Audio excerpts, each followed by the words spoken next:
Bueno, pues buenas tardes a todos y a todas. Bienvenidos y bienvenidas a esta actividad organizada por la Coordinación de Amigos del Románico de la Comunidad Valenciana y Baleares. Hoy tenemos con nosotros a David Alfonso Alonso, que es doctor en Estudios Hispánicos, Lengua, Literatura, Historia y Pensamiento por la Universidad Autónoma de Madrid, licenciado en Historia del Arte y posgraduado en el Máster Universitario de Estudios Medievales Hispánicos en la misma universidad. Sus líneas de investigación se encaminan hacia el estudio de la creación, desarrollo y representación iconográfica de la figura del demonio, sobre todo en el periodo románico en Castilla y León.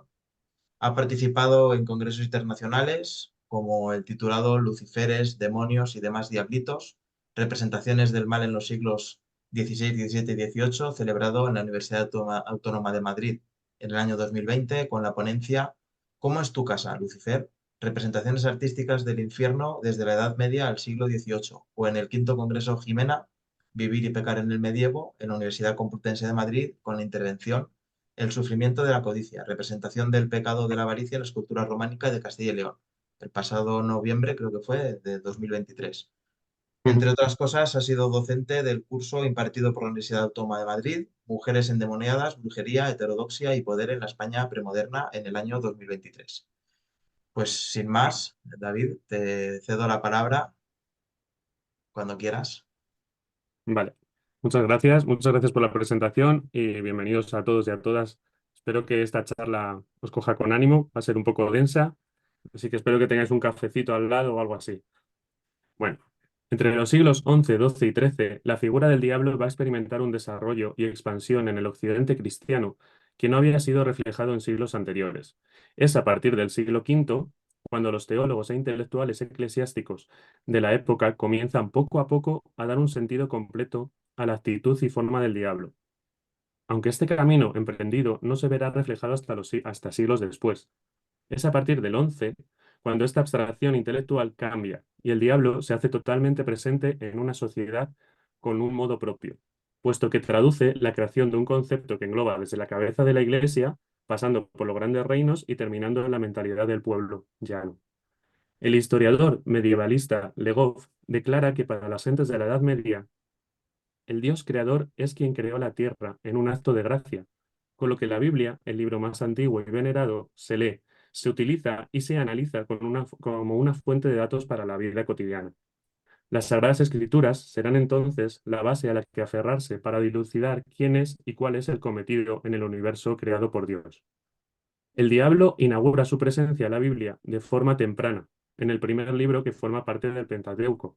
Así, en el Génesis, incita, perdón que no se ve la diapositiva, ahora incita a los primeros padres a desobedecer las órdenes dadas por Dios. La relación entre el diablo y la serpiente no se dará hasta el último libro de la Biblia, el conocido el Apocalipsis, identificando ese primer ser maligno que hizo caer en desgracia a la humanidad como el mismo Satanás.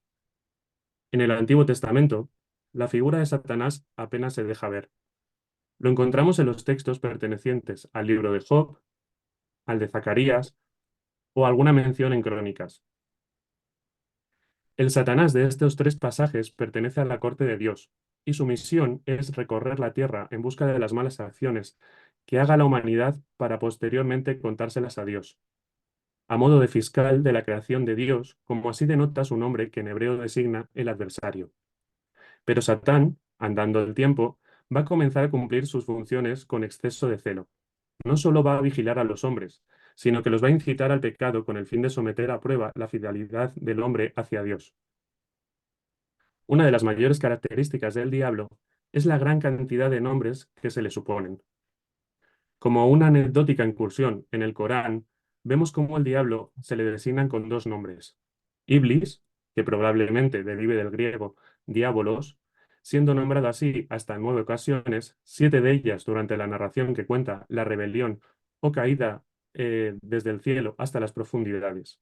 Y Saitán, el cual aparece mucho más durante el Corán. Es un término de árabe pagano que deriva de las raíces estar lejos de y haber nacido con ira.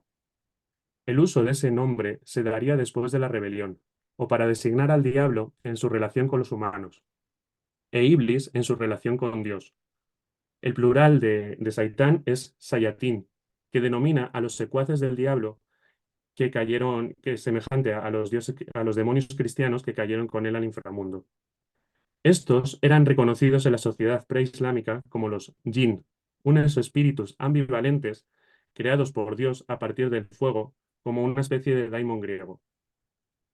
En la Biblia nos encontramos con una proliferación de nombres mucho más acusada, comenzando con el que todos conocemos como Lucifer, el que lleva la luz, y Luzbel como luz bella, haciendo una clara referencia a la belleza del diablo en su origen angélico. En este pasaje que os he puesto de Isaías, el autor está describiendo a un rey babilónico tiránico que cae en el mundo subterráneo. Este rey es alegóricamente descrito como una estrella brillante, en hebreo Gelel, y Eósforos en griego, que pasa a ser traducido al latín como luz de la mañana, Lucifer. Este Lucifer se convierte en el nombre del diablo, apoyando la idea de su creación como un ángel de luz, un ángel de Dios, que rechaza la gracia divina y se precipita lejos de la verdad hacia el infierno. Otro de los nombres más usados es el de Satán y Satanás. De esta misma raíz nacen los nombres Samuel, Samael, Samil, etc., cuyo origen hebreo quiere decir el adversario, el enemigo, algo así como el acusador de un tribunal. Rara vez aparece este nombre en el Antiguo Testamento, fuera del ámbito correspondiente al consejo de Dios. Será con la traducción al griego por el que este nombre pasará al diablo griego, como calumniador o contrario al testigo.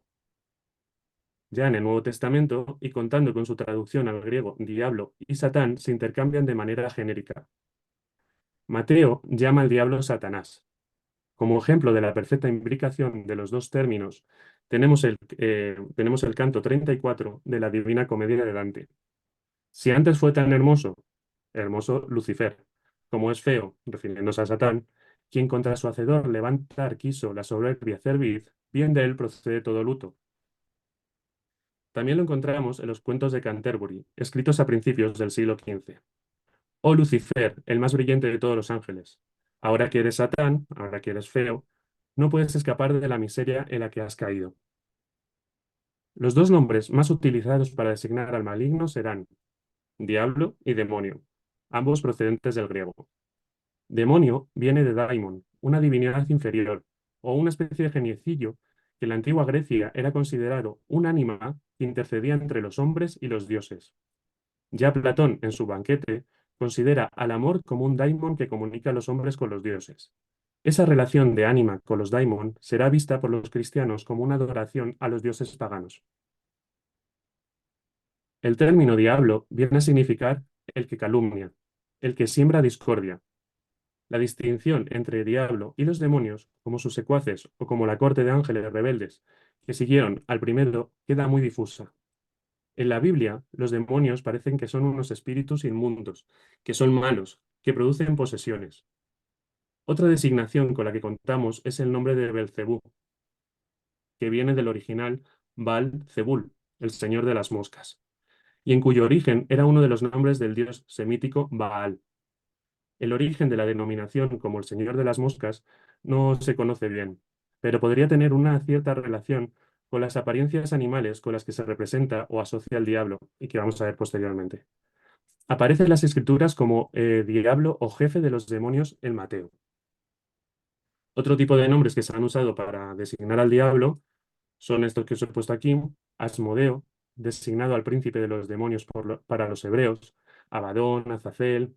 En la tradición judeocristiana está Atimos Titibuyus o Tutubillus, que aparece citado por los copistas y escribas, ya que es un ser que habitaba en los scriptoria medievales y hacía la vida bastante imposible a sus habitantes. Así como en Inglaterra se le conoce como el Old Horny o el Gentleman Jack. Estos tipos de nombres, alejados de los que contienen las escrituras y que hemos visto, tenían su origen en el pensamiento de la sociedad popular, lejos de la eclesial. Servían para hacer una especie de frente al miedo que producía la figura del diablo en la gente corriente. Esta pequeña aproximación a los nombres que pueden recibir el diablo pone de manifiesto la dificultad con la que se va a encontrar los padres de la Iglesia y los estudiosos teológicos para formar la presencia del diablo como un solo ser, cuyo origen desencadena toda una literatura posterior. Al principio, encontramos a Dios como el único que hacía y deshacía en la humanidad. Con el paso del tiempo y de los distintos escritores y estudiosos, la idea de un antagonista va cobrando cada vez mayor importancia. Es un ser creado y hacedor de todo mal. Está en contraposición directa a unos valores puramente buenos que son los de Dios. Comenzando con los eruditos bizantinos que concebían al diablo como una creación de Dios, encontramos al pseudo Dioniso Areopagita, quien con su escrito titulado De los nombres divinos, describe el universo como una magnífica obra llena de belleza creada por Dios. Todo viene de él y todo quiere volver a él, siendo un primer acercamiento a la creación del diablo por parte de Dios, y en la que éste anhela fervientemente volver a su creador. Areopagita se plantea este problema y argumenta que el mal no puede proceder de Dios, porque este mal es una ausencia, es una deficiencia, es estar sin amor, sin vida, sin sabiduría, sin razón, es imperfecto, es irreal, es oscuro, toda esta cantidad de términos que os he puesto aquí. De finales del siglo IV o más cercano a principios del siglo XV, encontramos la figura de San Agustín de Hipona. En su obra Confesiones, el mal y la fealdad no existen en el plan creado por Dios. La corrupción es un daño por disminución del bien anterior, al sufrir una carencia de este valor positivo. Sostiene que Dios consiente el mal para extraer el bien de él, lo que transforma al diablo en un ente o una especie de instrumento utilizado por Dios para ejemplificar y aleccionar sobre las conductas indebidas. En el siglo VII, Mahoma escribe el Corán, dictado por el arcángel Gabriel como palabra directa de Alá. Del Corán se intuye que Alá crea y deja actuar al diablo libremente una vez que es expulsado de su reino. Dios crea a Adán del barro y manda a todos los seres que se postren ante él. A Iblis, este diablo, no le gusta la idea y se rebela. Vemos cómo lo que empuja a Iblis a rebelarse contra su creador es el orgullo, por no creer que está por debajo de un ser creado de un material mucho más mísero, el barro, la arena, que lo que había sido creado él, que era de fuego.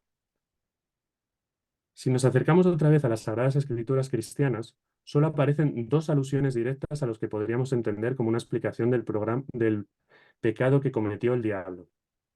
La primera aparece en Isaías, donde el pecado cometido es la soberbia, el orgullo, ya que pretende igualarse a su propio creador. Si acudimos a los maravillosos evangelios apócrifos, podemos completar y entender perfectamente este pasaje. Para ello, nos vamos a servir del libro apócrifo de los secretos de Enoc, que recomiendo su lectura fervientemente, donde el personaje que cuenta la acción es el propio Dios, creador de los ángeles, quien arroja a Satanás por querer poner su trono al mismo nivel que el del propio Dios. La segunda alusión que encontramos en la Biblia es la de Ezequiel, con una alusión parecida a lo que sería el mito de Narciso, ya que llegó a ser tan arrogante a causa de su belleza. Una vez más, el pecado primordial expuesto por él fue expulsado del reino celestial, es el orgullo. Ya tenemos el nombre, o nombres con el que se designa al creador de todo el mal. Y tenemos identificado el tipo de pecado orgulloso que cometió para ser desterrado a las profundidades. Ahora quería introduciros en sus primeras representaciones artísticas. La imagen plástica del diablo va a ser totalmente ignorada al principio, en el cristianismo primitivo de las catacumbas. Hay que esperar hasta mediados del siglo VI para encontrar lo que se conoce como la primera representación que nos ha llegado del diablo. Es un mosaico que está localizado en San Apolinar el Nuevo de Rávena, con un Cristo sedente, le ves en el centro, ejecutando el juicio final. A su diestra, un ángel, la izquierda de nuestra pantalla, un ángel rojo junto a un rebaño de corderos. Y a su izquierda, un ángel azul junto a otro rebaño, pero de machos cabríos.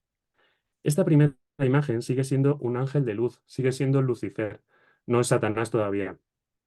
No hay salvajismo, no hay una desnudez, ni hay monstruosidad. Es un ángel bello, símbolo de una concepción en el que el diablo todavía no ha caído en esa desgracia posterior. Frente a la inmutabilidad de la representación de Dios, e incluso de la de Cristo, el diablo y sus demonios no están sujetos a un módulo fijo. Se caracteriza, al igual que la diversidad de nombres, por su poliformismo, llegando a ser asociado con toda clase de animales, como recurso identitario.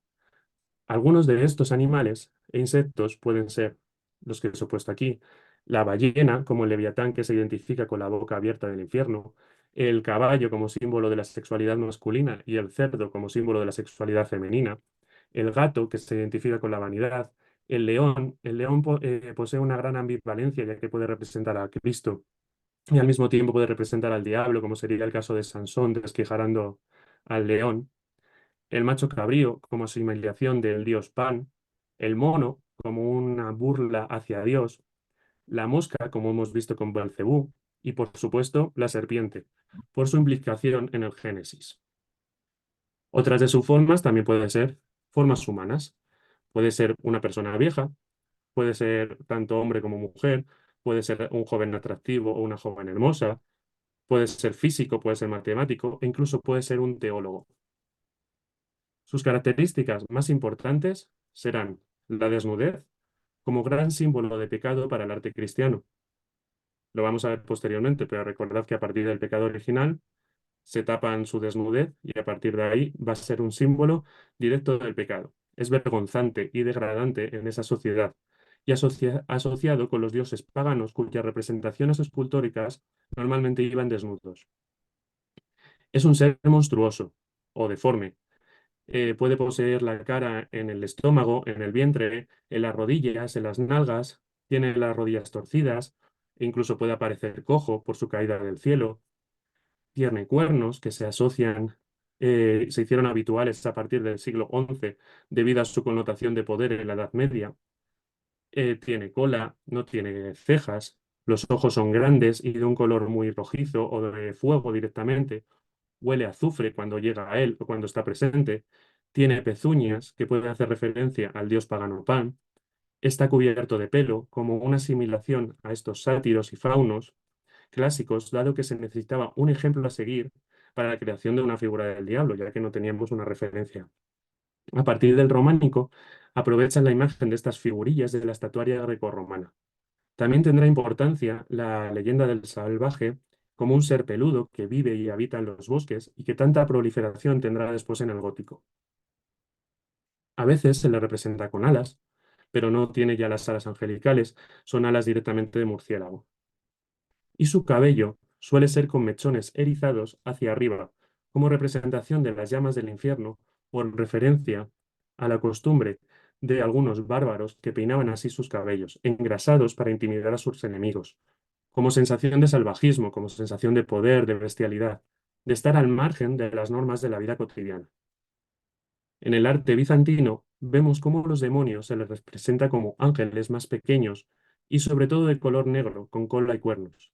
Esto es lo que vemos en este Salterio de Stuttgart del siglo IX, donde el diablo aparece tentando a Jesús, quien aparece flanqueado por dos ángeles y el diablo por otro demonio que está al lado. Probablemente esta asimilación de un diablo negro o de un demonio negro venga de los evangelios apócrifos, donde el diablo es representado como un etíope negro. También, como sabemos, se le asocia al rojo por ser el color del fuego y de la sangre. Como una curiosidad, al ser una pequeña representación de un demonio, está esta exorcización que se realiza en el siglo V en el díptico de Murano, del Museo de Rávena. Le veis aquí arriba, como un pequeño demonio de forma antropomorfa que sale de la cabeza de un ser poseído al ser exorcizado, con los brazos en alto, gesticulante y sin un rostro o cara visible. Como sabemos, a partir de Beato de Liébana en el siglo VIII, con su comentario al Apocalipsis, los libros miniados eran increíblemente prolíficos, y todo un muestrario de las más maravillosas imágenes demoníacas que nos han llegado hasta nuestros días. Una de las primeras representaciones de este ángel caído la tenemos en el Apocalipsis de Triar, del siglo IX, donde posiblemente podemos encontrar los primeros ángeles rebeldes de la historia del arte. En la parte superior nos encontramos a una serie de ángeles nimbados y vestidos de forma clásica, usando dos lanzas contra un dragón. una gran serpiente con alas que se retuerce y se precipita, acompañado de otros 5 ángeles que han perdido su nimbo, y de igual forma se precipitan hacia el abismo. Con el permiso de los beatos iluminados, habrá que esperar hasta el siglo XI y XII más o menos para que la explosión artística real del diablo y los demonios se dé en un tipo de soportes, en todo tipo de soportes, pelos, como canecillos, metopas, capiteles, esculturas de bulto redondo, relieves, etc., asociados siempre a la búsqueda por parte de la Iglesia de originar y causar un temor hacia el mal que continuamente acechaba la vida de la gente. Bien, ya tenemos una idea formada de todas las aristas que conforman la figura del diablo hasta este momento, con lo que el siguiente paso es asistir a su primera manifestación contra la humanidad. En la religión cristiana, la primera escena en la que el diablo va a hacer su aparición por primera vez es en la narración de la caída en pecado de los primeros pobladores de la tierra, Adán y Eva. Este suceso es recogido en el Antiguo Testamento, dentro del capítulo que describe la creación del mundo, del hombre y de la mujer por parte de Dios. Analizando este versículo, más bien la serpiente parece una especie de instrumento maligno. Conoce perfectamente las palabras que Dios ha dicho anteriormente sobre el árbol utilizado para desencadenar la desgracia del hombre y la mujer creados por Dios. Aunque en el arte cristiano que se desarrollará en la Edad Media, sí son una misma identidad, la serpiente y el diablo. Si volvemos a buscar ayuda en nuestro gran amigo Enoc, que le hemos nombrado anteriormente, y su Evangelio apócrifo, se da por sentado que Satanás vagaba por el paraíso, recordando su pecado de orgullo, y pensando cómo hacer caer al primer hombre. Tendremos que esperar hasta los últimos textos de las Sagradas Escrituras para que quede implícita esta unión entre dicha serpiente y el diablo. El autor equipara aquí perfectamente la serpiente primitiva con la serpiente del Génesis, con Satanás, aportando más datos, como que su gran poder es el de embaucar, engañar a todos, y que procede del cielo al ser arrojado a las tierras con sus secuaces, los ángeles que le acompañaron en su rebelión. Si nos acordamos de la utilidad de Satanás en el Antiguo Testamento como el acusador, como un ser creado por Dios cuya misión es poner a prueba constantemente a las personas para conseguir la gracia plena de Dios, algunos escritores unen esta serpiente con ese Satanás como una herramienta, una prueba empleada por Dios hacia la humanidad, ya que es imposible suponer que pudieran tentar a Adán y Eva sin permiso directo de Dios. El artista románico realiza una interpretación plástica de los textos comentados en las Sagradas Escrituras, en las homilías, de los textos teológicos, de las liturgias y de las devociones populares, para dar forma a una representación que no se había llevado a cabo antes, no tenían una base, y que estará influenciada por elementos formales e icónicos del arte de la antigüedad. En este caso de la representación del pecado original, los artistas toman el tema de los motivos existentes sirios, donde a cada lado del Om, el árbol sagrado, se encuentran dos adoradores, o como en el caso de esta arqueta de Leire, usada para albergar perfumes o joyas, y más tarde como relicario cristiano, en cuyos medallones encontramos dos cortesanos sentados simétricamente a cada lado del árbol. De igual forma, en el bote de Abd al-Malik presenta una decoración a base de arcos de herradura que enmarca a otros dos cortesanos recogiendo los frutos del árbol. A la hora de elaborar la representación del pecado original, ubican simétricamente a ambos lados del árbol prohibido del bien y del mal las figuras de pie de los primeros padres, acompañados normalmente de la serpiente enroscada en el árbol que dirige siempre su cabeza hacia Eva. La primera incursión de este tema veterotestamentario que encontramos en la senda del Camino de Santiago a su paso por la provincia de Palencia es en San Martín de Fromista, donde, en el lado de la epístola del interior del templo, la escena es esculpida en la cara frontal del capitel que sustenta el arco toral del crucero. Todo el tema iconográfico que se da en esta iglesia obedece a un programa moralizador para los monjes del monasterio, ya que en estos siglos el acceso a este templo es restringido, mientras que el conjunto de fieles solo podía acceder al interior del templo en las celebraciones litúrgicas mayores. Con lo que el comienzo de la historia doctrinal con la representación de este pecado cometido por los primeros padres es totalmente acertado. Las figuras están separadas por el árbol frutado cuyas raíces son visibles, y en el que una larga serpiente sin ningún atributo que lo identifique más allá de una fisionomía normal de un reptil, se enrosca desde el suelo hasta llegar a alcanzar con su boca el fruto prohibido, el fruto redondo, el cual está siendo cogido con la mano izquierda por Eva. Una Eva que ya es consciente de su desnudez, ya que alarga su brazo izquierdo para recoger el fruto prohibido del árbol. Adán, al otro lado del eje, que marca siempre el árbol, lleva su mano izquierda a tocarse o agarrarse la garganta en señal de arrepentimiento, por haberse tragado un trozo de la manzana y no poder expulsarla. Sus rostros denotan, con la comisura de los labios apretados y los ojos grandes y fijos, una gran preocupación por lo que ha sucedido y su posterior consecuencia. Para enfatizar aún más el pecado, en ambos lados del capitel surgen dos animales demoníacos.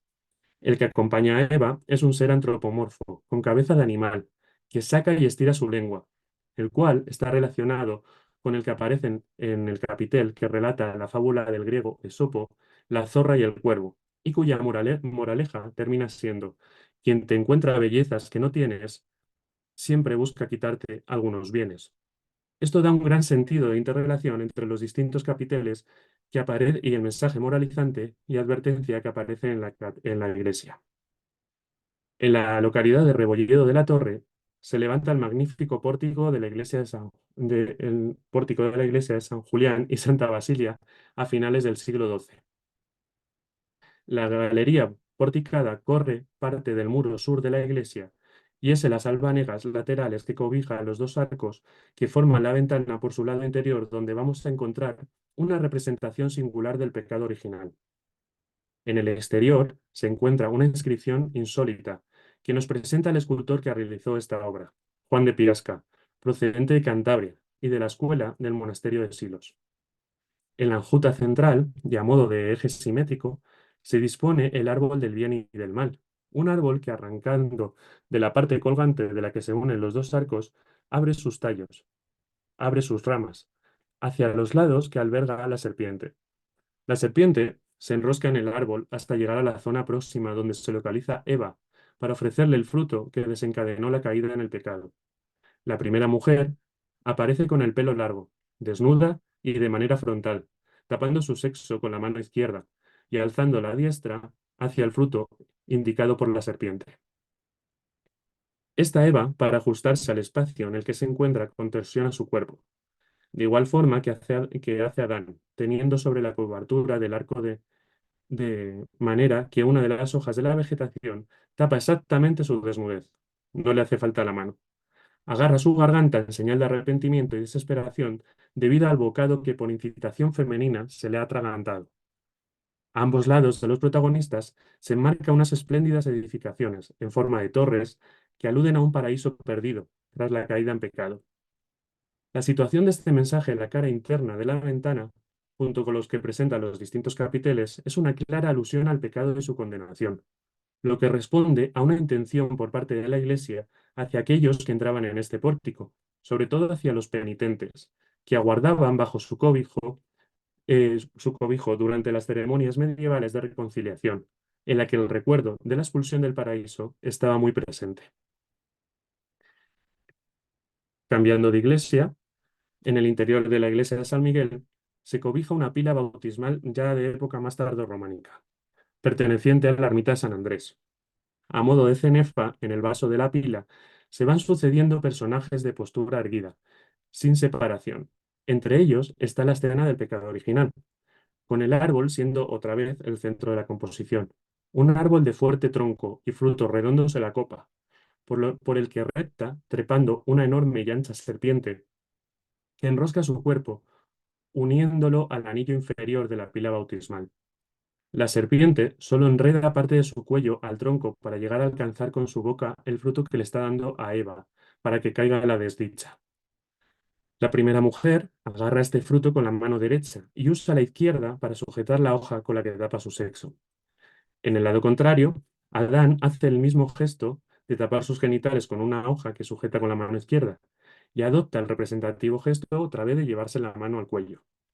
Ambas figuras son muy toscas, arquetípicas, con los mismos rasgos fisionómicos generales rígidos y un rostro frontal.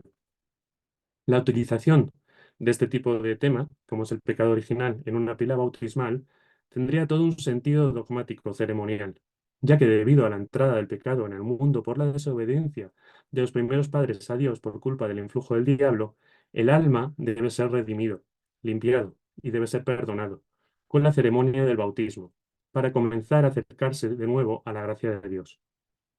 A finales del siglo XIII o ya a comienzos del XIV, encontramos un capitel del claustro de la Catedral de Pamplona, dentro de un ciclo muy completo del Génesis, partiendo desde la creación de Adán, la creación de Eva, la prohibición de comer el fruto, la tentación de Eva, Adán comiendo el fruto prohibido, la ira de Dios, la expulsión, etc. Este capitel es de gran importancia al presentar por primera y única vez dentro de la escultura navarra a la serpiente como con cabeza de mujer. En el ángulo del capitel vemos a Adán dormido, desnudo, tumbado, mientras Eva aparece de pie y desnuda, cogiendo el fruto prohibido del árbol por indicación de una serpiente que está enroscada al árbol y que posee esta cabeza femenina, y en la que algunos estudiosos ven la inspiración en el teatro donde la serpiente, en las representaciones religiosas, debía de poder hablar. Claro, debía poder decir su texto. La historia continúa con los dos protagonistas comiendo del árbol. Eva a la izquierda come la manzana y Adán a la derecha se lleva la mano al cuello con señal de pecado cometido. Al plantearme esta aproximación, quería contaros la primera aparición del diablo en el Antiguo Testamento, este pecado original, y su última voluntad en el Nuevo Testamento, lo que conocemos como la psicostasis, el momento en el que se decidirá el destino del alma del difunto, y es la escena más representativa y expandida para unir con una sola acción al juicio que vendrá. En la representación plástica, el diablo siempre intentará desviar a su favor la balanza, en la que son pesadas las almas de forma individual o colectiva. Esta balanza, en la mayoría de las composiciones, es portada por el arcángel Miguel. Se pesarán de un lado las buenas acciones y del otro plato se pesarán las malas acciones que se han desarrollado durante la vida. El diablo intentará por todos los medios llevarse estas almas. Para ello, no duda en hacer trampas, moviendo los platos con ganchos, tirando de ellos, agarrándolos, colgándose directamente de ellos para bajarlos, o con el uso de varios demonios que subirán al plato correspondiente para decantar la balanza a su favor. El hombre medieval se encuentra sometido a esta dicotomía constante, pendiente de una dualidad moral con la que debe vivir para en el momento de someterse a este juicio final, conseguir la vida eterna del paraíso y no caer en las garras del maligno. Todo el pensamiento y todo el comportamiento de los hombres en la Edad Media está dominado por un maniqueísmo más o menos elemental. Para ellos, por una parte está Dios y por otra el diablo. Esta gran división domina la vida moral, social y política. La humanidad se siente solicitada por estos dos poderes entre los que no puede haber ni un compromiso ni un acercamiento. Si un acto es bueno, procede directamente de Dios. Si un acto es malo, lo causa y procede el diablo. El día del juicio final habrá buenos que irán al paraíso y malos que se verán sepultados en el infierno. Pero para llegar hasta el punto de conocer cómo se refleja en las Sagradas Escrituras las menciones que existen a este momento final, es conveniente ver el origen de esta acción. Según la mayoría de los autores, la primera relación que conocemos del uso de la balanza como un método para decidir el destino final del individuo, ya sea de salvación o de tormento eterno, es dentro de la escatología de la civilización egipcia. Los antiguos egipcios asociaban el juicio final con un pesaje del corazón en una balanza, ya que lo consideran el símbolo de todas las emociones, deseos y pasiones, tanto de las buenas como de las malas. En el libro de los muertos, el capítulo que representa todo este ritual es el juicio de Osiris, el 125.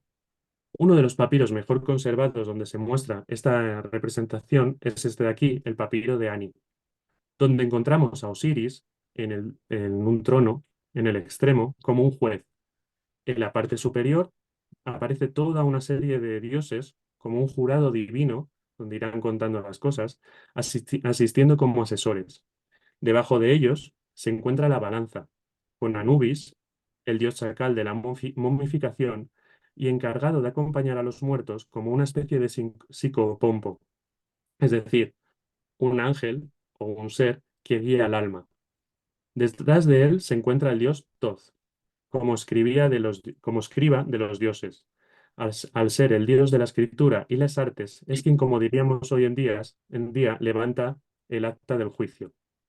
Y flanqueándolo vemos al monstruo Amit, un ser híbrido con cabeza de cocodrilo, torso y manos de león, patas de hipopótamo, me liaba ahí, que devorará a los infortunados. En el otro lado de la balanza vemos al difunto, cuyo corazón aparece en el plato de la balanza como un resumen de todas las acciones realizadas en vida. Del otro plato pende una pluma de avestruz, la pluma de la diosa Maat, símbolo de la verdad.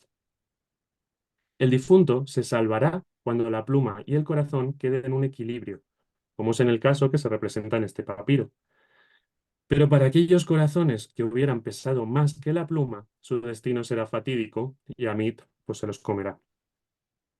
Aunque no hay demasiadas menciones en la Biblia al pasaje, de forma tradicional podemos citar unos primeros versículos, en los que vamos a encontrar alguna referencia a esta balanza o a un Miguel dentro de la idea de un juicio final en el Antiguo Testamento. Como vemos, las menciones que se hacen son bastante limitadas, aunque ya nos hablan de este juicio, de la presencia de San Miguel y del uso de una balanza para decidir ese destino. En el Nuevo Testamento existen más referencias a un juicio final. En estos versículos, la idea del juicio final y resurrección está muy presente, pero no se menciona a la balanza, ni a San Miguel, ni al diablo. La única pista sobre la presencia del diablo nos la da Mateo. ¿Os suena la acción que relata este pasaje? Es la representación que vimos como ejemplo en la primera vez que aparece el diablo, como un Lucifer bello, en la historia del arte de la separación de las ovejas. Siguiendo el mismo procedimiento que anteriormente, una vez vista la fuente principal que es la Biblia, vamos a recurrir a los evangelios apócrifos que siempre tienen más intriga. El primero de ellos es el Testamento de Abraham, compuesto en Egipto y relacionado con ese ambiente de influencia egipcia y judía. En él, Abraham relata cómo acompañado de Miguel ve a Abel, el primer muerto de los hombres, ante una mesa de cristal flanqueado por dos ángeles que anotan con papel y pluma las buenas y las malas acciones, y un tercer ángel radiante como el sol que sostiene la balanza con la que se juzgará el alma del difunto. Otro de los apócrifos que será importante conocer será el cuarto libro de Esdras, en el que se vuelve a hacer mención del uso de la balanza. Pesa en una balanza nuestras inquietudes y la de aquellos que habitan del mundo, y se verá hacia qué lado se inclina el fiel de la balanza. Uno de los textos más importantes será el escrito por San Agustín, puesto que será repetido a lo largo de los siglos en sermones, homilías, e influirá finalmente en la iconografía del juicio final. Las buenas y malas acciones estarán como suspendidas en una balanza, y si prevalece la multitud de las malas, el culpable será arrastrado hacia el infierno. Todos estos textos citados concuerdan en la importancia que tendrá el pesaje de la balanza de las buenas y las malas acciones. Esta acción difiere de la idea original que hemos visto en Egipto, en el que se pesaban todos los hechos realizados en vida en un mismo platillo, en el corazón, contra la sutilidad de una pluma. De manera iconográfica, será más simple de entender de qué lado cae la balanza al pesar las buenas y las malas acciones. Teniendo en cuenta la visión del que sostiene la balanza, al caer del lado derecho, será que las buenas acciones son mayoritarias. Pero si le cae del lado izquierdo, querrá decir que el alma es de un pecador y su destino será el infierno. Es importante resaltar la importancia del arcángel Miguel como príncipe de las milicias celestiales, que tendrá un papel protagonista e importante el día del juicio final contra el diablo, así como lo tuvo en su expulsión directa del cielo al principio de los tiempos.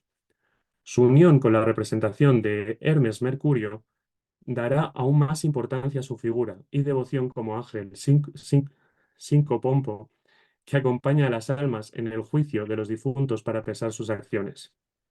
Al ser este pesaje una lucha contra Satán por arrebatar el alma del difunto a Dios, el arcángel resume en la misma escena sus dos funciones principales, encargado de las almas y castigador directo del diablo. Los autores dan como primer ejemplo esta cruz irlandesa del siglo X. En ella, bajo el juicio final que ocupa el centro del brazo transversal de la cara, este es donde aparece Miguel portando la balanza y pesando el alma de un difunto, mientras un demonio está tumbado en el suelo intentando agarrar del otro platillo para conseguir el alma y llevársela directamente al infierno. En territorio hispano, la primera mención que encontramos a San Miguel como portador de la balanza para el pesaje de las almas es de los primeros años del siglo XII, con la representación en las miniaturas del Beato de Santo Domingo de Silos. En dicha obra, dentro de un infierno tetralobulado, veremos a varios demonios e incluso una representación de la lujuria con los dos amantes. Todo está perfectamente identificado con sus nombres. En el exterior vemos a San Miguel, que lleva la balanza, y al demonio Barrabás tratando sutilmente con un dedo, aquí en la parte inferior, de inclinar la balanza hacia la izquierda, el lado de las malas acciones. Pero es en tierras castellano-leonesas donde mayor proliferación tendrá la realización de escultura románica que refleje iconográficamente el tema de la psicostasis. La aparición del diablo o de los demonios en una lucha contra San Miguel por el destino de las almas de los bienaventurados o de los pecadores estará siempre presente usando distintas artimañas, para una vez más engañar usando todas las trampas que estén a su disposición y condenar el alma humana por la eternidad. Cronológicamente, la primera aparición escultórica que se realiza del pesaje de las almas en suelo castellano y posiblemente de todo el territorio hispano es la del capitel de la iglesia de San Isidoro de León de principios del siglo XII, ubicado en el lateral exterior de la capilla absidial del Evangelio. Esta es la planta de San Isidoro de León. Lo que veis de color morado es la planta de la iglesia, antes de edificar las distintas estancias. Nuestro capitel se encuentra ahí, en esa zona, con lo que es bastante complicado de ver hoy en día, al estar precedido por unas salas a las que no se puede acceder. Es este el capitel. En el centro de la composición se encuentra un arqueado San Miguel sosteniendo la balanza, vistiendo una túnica que le cae en pliegues hasta los pies, de rostro sereno, angelical, con grandes ojos almendrados y cabello en mechones. Detrás de él se encuentra un hombre, ataviado de manera similar al arcángel, con lo que sería el símbolo de una riqueza al vestir, que nos proporciona esta información para identificar la figura como la de un noble. El hombre está de rodillas, agarrando a una de las alas del psicopompo, implorando por la salvación de su alma, que es lo que se está disputando con el diablo.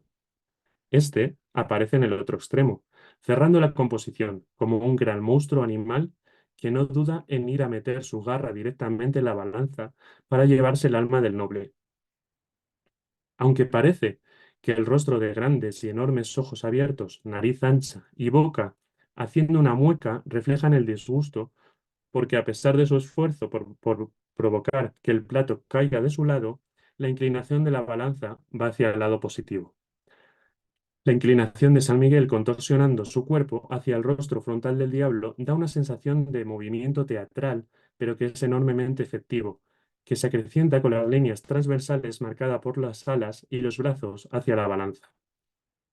Como observamos, las características iconográficas del pesaje de las almas de San Miguel y del diablo se irá extendiendo por toda la geografía cristiana, están desde un primer momento asentadas, con la discusión que tendrán San Miguel y el diablo por el alma humana. De vuelta a nuestra arcada de Rebolledo de la Torre, entre sus capiteles vemos una maravillosa representación de la psicostasis llena de matices. La escena la escena se desarrolla en su cara frontal, con multitud de personajes cerca de la balanza, que sirve de eje a la composición de la acción. Quien la porta no es San Miguel, como hemos visto anteriormente. Es una figura masculina desnuda, que está levitando cabeza abajo en la parte superior con su mano derecha agarra el comienzo de una gran báscula, cuyos platos llegan hasta la parte baja del capitel. A este personaje se le ha solido identificar como Hermes, como una reminiscencia del origen del pesaje de las almas griego.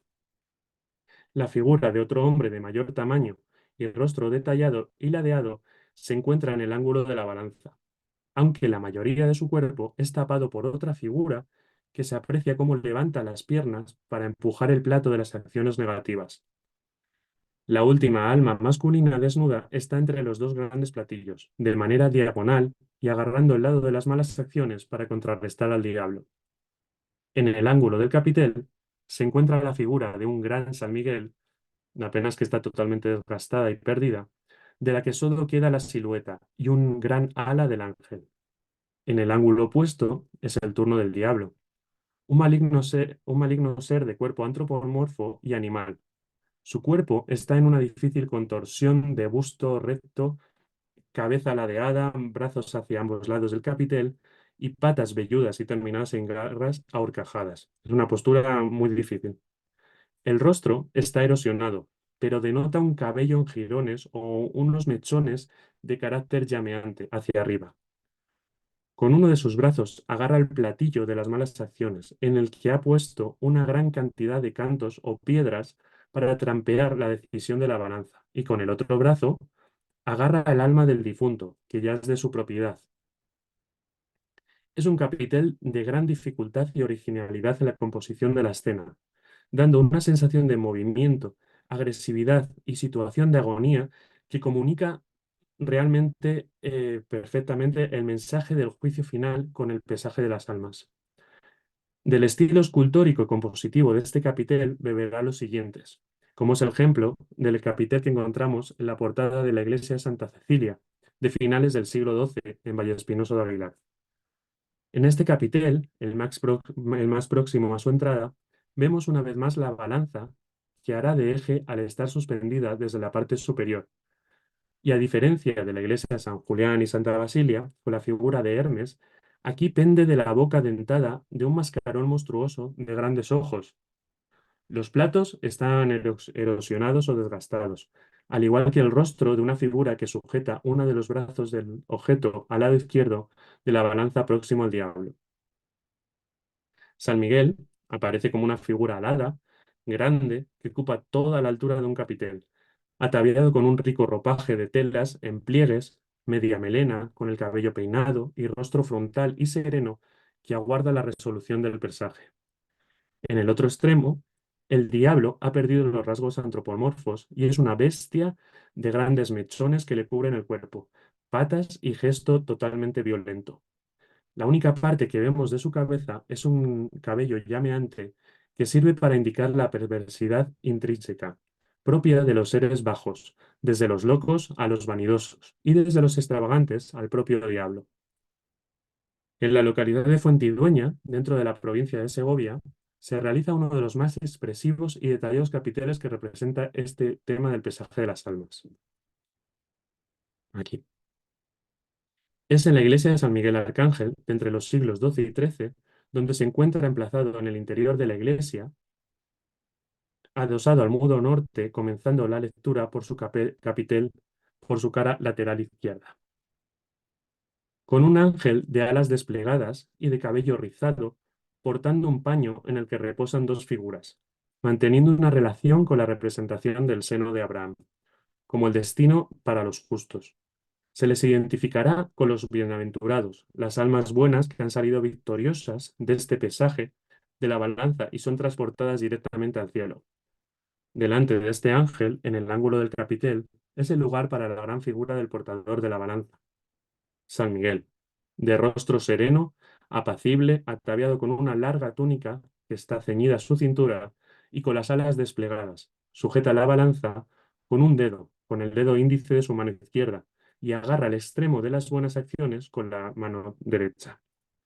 Una balanza que se ha decantado en forma de las buenas acciones del alma que aparece en los platillos, con las manos juntas en señal de plegaria al cielo en el cercano al arcángel y con rostro contraído y aterrado en el otro extremo de la balanza.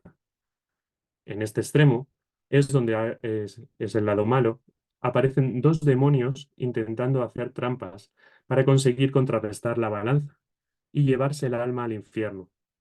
Uno de ellos se cuelga y agarra con fuerza uno de los travesaños de la balanza para hacerla caer, mientras el segundo demonio, sentado en el suelo, tira de la soga atada del cuello del alma que se encuentra en el platillo de las malas acciones, a la vez que con su brazo derecho intenta detener el descendimiento del platillo de la buena moralidad. La entrada al inframundo está representada en el ángulo opuesto al del ángel psicopompo como un gran y monstruoso mascarón de rasgos malignos, orejas puntiagudas, cuernos, ojos rehundidos redondos, muy abiertos, al igual que sus fauces, en las que deja ver unos colmillos sanguinarios. El infierno aparece la cara lateral directamente en dirección al altar. Se encuentra mucho más poblado que lo que hemos visto en la parte de bienaventurados, que solo había dos, y con una iconación, que en su oposición al lado de la quietud angelical, con el uso de uno de los motivos recurrentes dentro de la iconografía bajo medieval, como es la similitud del infierno y la caldera, la caldera. Los habitantes de este gran caldero son cinco figuras abigarradas, dando la sensación de gran ocupación, y castigadas por una serpiente que emerge de las fauces, que está en la parte superior, del gran mascarón diabólico del ángulo, mientras dos seres demoníacos remueven la caldera de los despojos con sendas paletas, hostigando a los impíos en una especie de culinario suplicio. Dicho recipiente está siendo avivado por el fuego que provoca con un fuelle uno de los demonios de la cara central, al que se sube encima otro de los que están removiendo a los condenados. El gran artista que labra este capitel es conocedor directamente del repertorio de formas iconográficas muy completo, como denota la contraposición de planos entre la parte angelical, lleno de quietud, de orden, de serenidad, y el infernal, colmado de caos, violencia, agitación, así como el uso del tema de la psicostasis para representar todo un viaje con los dos posibles destinos finales del hombre. Como algún ejemplo de carácter foráneo, me gustaría mostraros el que se conserva en la fachada occidental de la Catedral de Notre Dame de París. Es el tímpano de la puerta central, que se realiza todo un juicio final con la presencia de una psicostasis, comenzando por la parte superior, con un Cristo nimbado, a cuyos lados dos ángeles le entregan los instrumentos de la pasión, la cruz, los clavos y la lanza de Longinos. En la escena central es donde asistimos a este pesaje de las almas. A la izquierda, a nuestra izquierda, la derecha de Cristo, se encuentran los bienaventurados, los buenos, los salvados, en orden, en armonía, y precedidos por el arcángel San Miguel, quien una vez más sujeta la balanza con su mano en actitud frontal.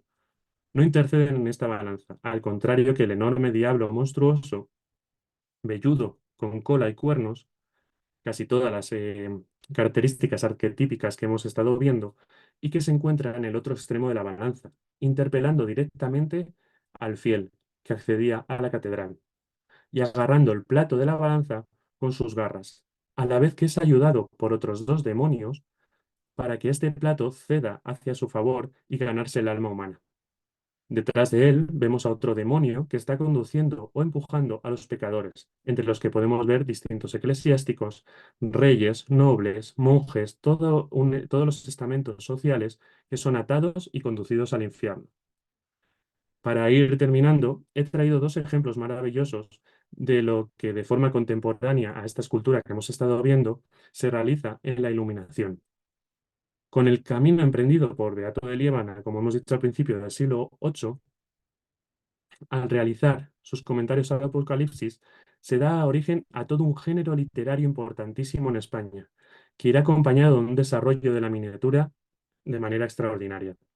Uno de los ejemplos más notables que encontramos en el siglo XI es este Beato del Burgo de Osma, en el que vemos una gruta oscura a la cual los ángeles están echando los cuerpos blancos desnudos de los pecadores, a la vez que un demonio está tirando del pecador para llevárselo a las tinieblas, donde solo flotan las cabezas cortadas de los condenados.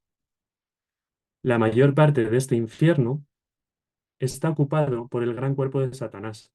Le veis ahí, desnudo y de color negro, al igual que el demonio. Satanás está inmóvil, atado de pies y manos por el dragón de 7 cabezas descrito en el Apocalipsis, y abriendo sus grandes fauces para devorar a estos pecadores que caen.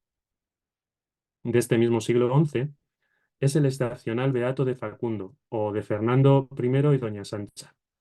Aquí encontramos un infierno totalmente rectangular, al que son arrojados de nuevo los pecadores de cuerpos blancos y desnudos, que caen en un lugar indefinido asolado por llamas dibujadas en color rojo.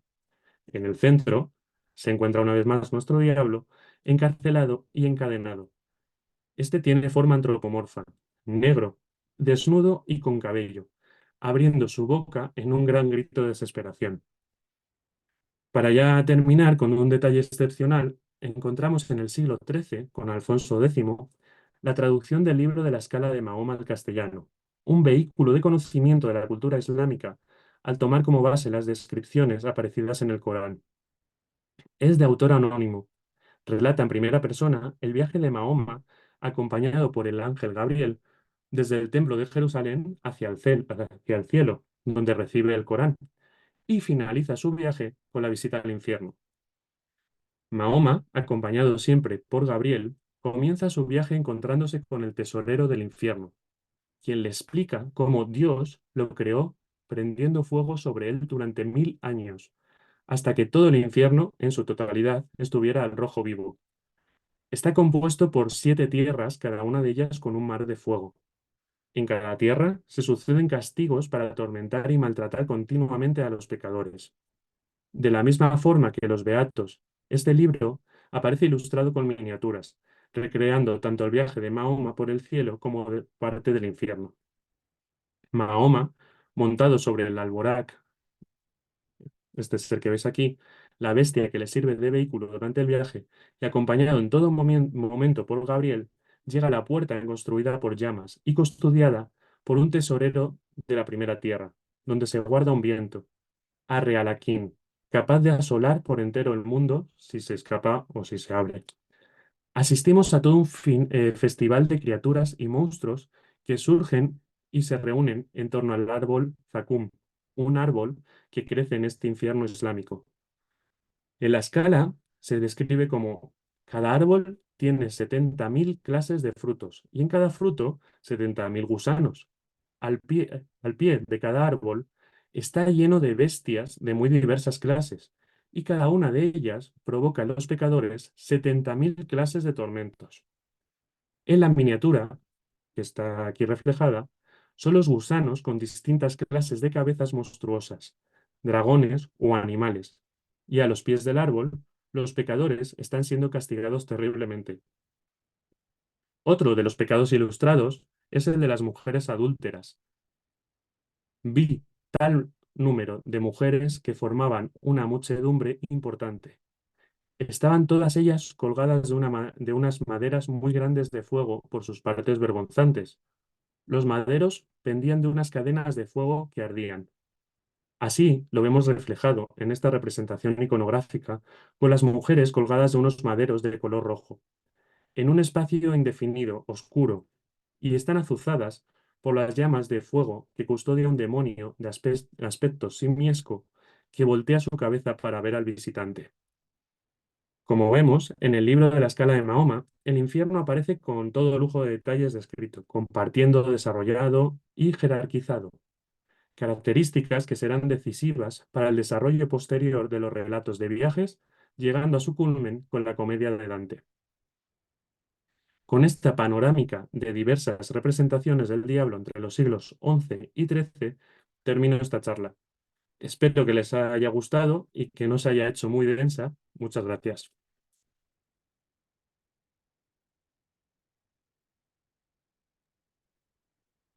Bueno, David, pues muchísimas gracias por esta interesantísima conferencia.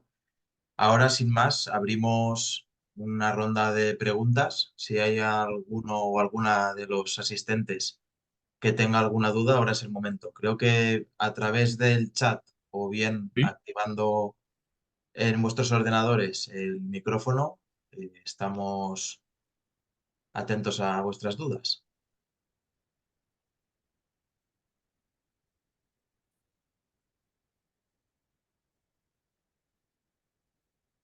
No sé si esto significa que no hay dudas. Les he dejado patidifusos con tanto demonio. Vale, por aquí Monse me dice que es muy interesante. Gracias, Monse. Gracias, Monse.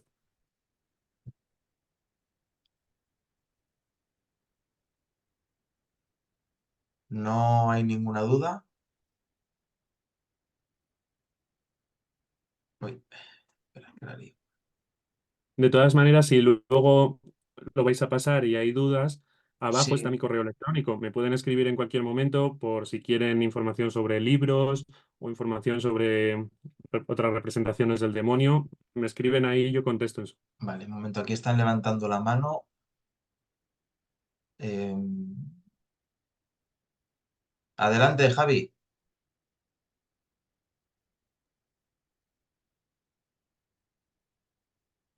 Es que no sé cómo darle. Yo creo que activando el micrófono en vuestro ordenador podéis hablar.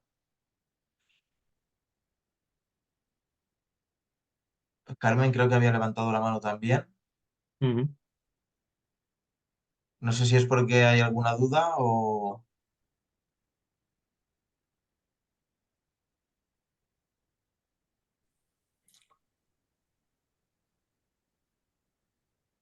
Hola, Hola, hemos escuchado algo por ahí. Nada, me pues parece que el chat está deshabilitado. bueno, hacer las preguntas de viva voz. Os escuchamos perfectamente. María Julia, si tienes alguna duda, Ah, adelante. bien, gracias. Sí, sí, no, quería escribir y veo que está deshabilitado. Quizá por eso la gente no está participando Sí, tanto.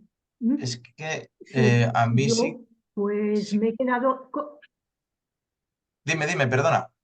muy patidifusa con sí, sí, que me he quedado muy patidifusa con tantos diablos, es verdad. La información. Perdón, quería preguntar, que se me ha pasado, ¿cuál era la primera representación, digamos, en imagen Ujú. que hay de un diablo?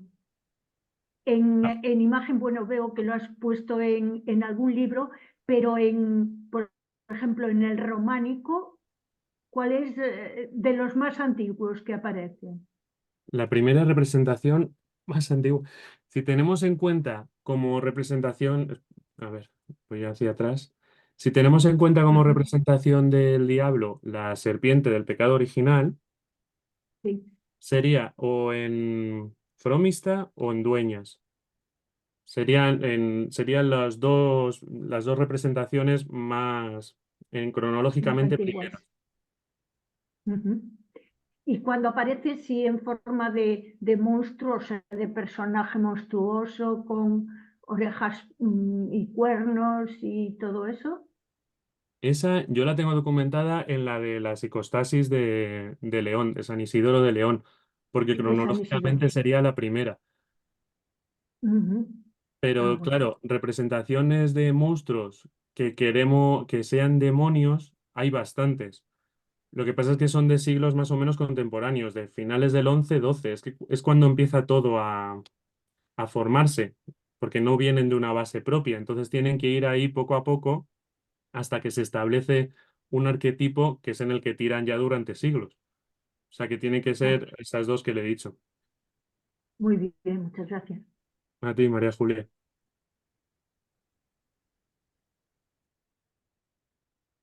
Vale, por aquí me comenta Javi, me ha quedado la duda de la representación en los mosaicos de Rávena. ¿No da miedo esa representación cuando en esta época entiendo que ya se juega con el miedo de los feligreses? El de Rávena, Sí, Claro, en imagino que esta Javi, primera representación está directamente relacionado con el pasaje que os he leído de la separación de los buenos y los malos. sí, Entonces ahí, al ser, todavía no es un satán feo, no es un satán que atosigue, no es un satán que vaya detrás a hacernos daño. Es simplemente aquí está representado como un ángel de luz, que sería su origen, en el que él está quieto y a su lado los machos cabríos y en el otro las ovejas. no es tanto una representación, o sea, a ver, no es tanto para una agitación del pueblo hacia el mal, sino para decir, oye, si hacéis el mal, os vais hacia este lado y si hacéis el bien, os vais hacia este, que es el que ellos querían, el bien.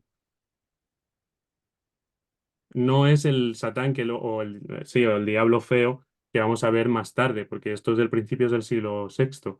Están cogiendo las primeras escrituras, no todo el pensamiento derivado de el Satán alejado de la verdad, de la belleza, de sin amor, de todo lo que vamos a ver después con los padres de la Iglesia.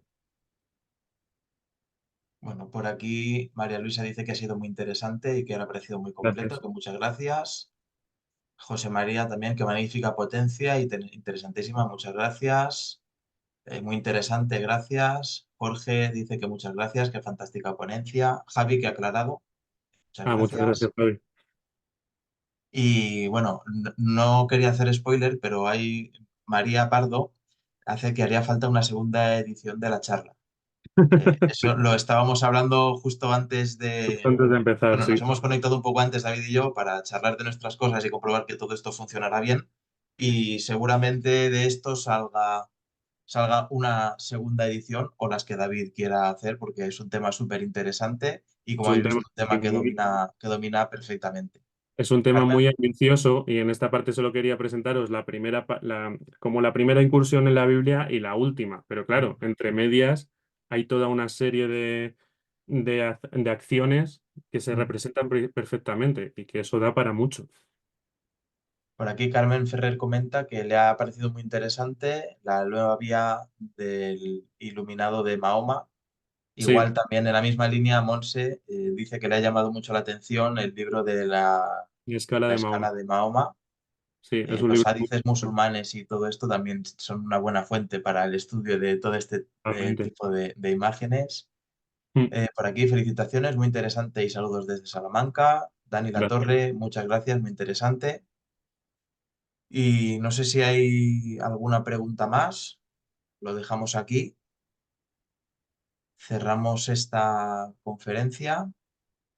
Nada, por mi parte, David, muchísimas gracias. Muchas gracias a Y vosotros y a ti, sobre todo, Emilio, por contactar conmigo.